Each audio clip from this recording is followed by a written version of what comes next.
Koordinator Presidium Advokat Perkasa, John Richard Laltui Hanalo, menegaskan kepada kepala desa, khususnya di wilayah Jawa Tengah, untuk turut bergabung dalam proses Pilkada serentak 2024.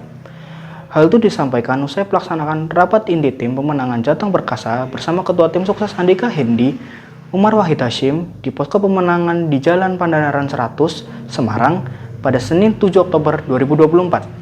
Berdasarkan Undang-Undang Nomor 7 Tahun 2017 tentang Pemilu, Pasal 280 Ayat 2, dituliskan dalam kegiatan kampanye pemilu dilarang mengikut sertakan kepala desa, perangkat desa, dan anggota Badan Permusyawaratan Desa atau BPD. Beberapa waktu lalu, sejumlah wilayah di Jawa Tengah terdapat kasus keterlibatan Kades dalam proses pilkada, seperti di Boyolali, Batang, dan juga Kendal.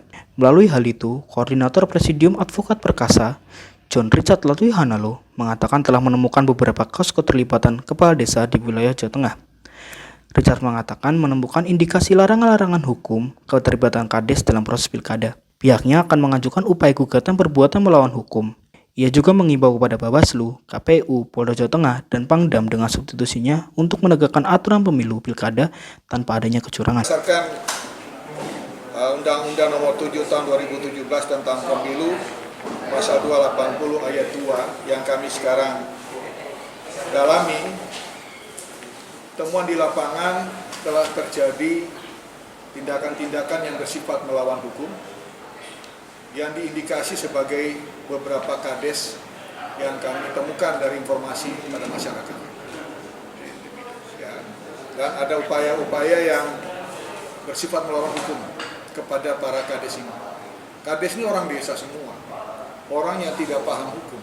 Seharusnya ya, kita bisa mengajarkan mereka bahwa tidak usah terlibat di dalam proses pemilu ini. Karena undang-undang mengatakan demikian. Namun fakta yang di lapangan yang kami temukan, khususnya di Boyolali, kemudian ada juga di Batang, Kendal, ada beberapa kades yang terlibat di dalam proses pemilu ini yang dilarang oleh pasal 280 Undang-Undang Nomor 7 Tahun 2017 tentang Pemilu. Dan kami sudah berkonsultasi dengan tim hukum. Ya, di sini kami akan melakukan suatu upaya hukum terhadap perbuatan yang bersifat melawan hukum ini. Richard berharap pemilu pilkada Jawa Tengah dapat berjalan dengan lancar, adil, dan terbuka, serta tidak melibatkan masyarakat yang tidak berkaitan dalam pilkada untuk kepentingan salah satu paslon. Haifah Nur Cahsana melaporkan dari Kota Semarang, Jawa Tengah.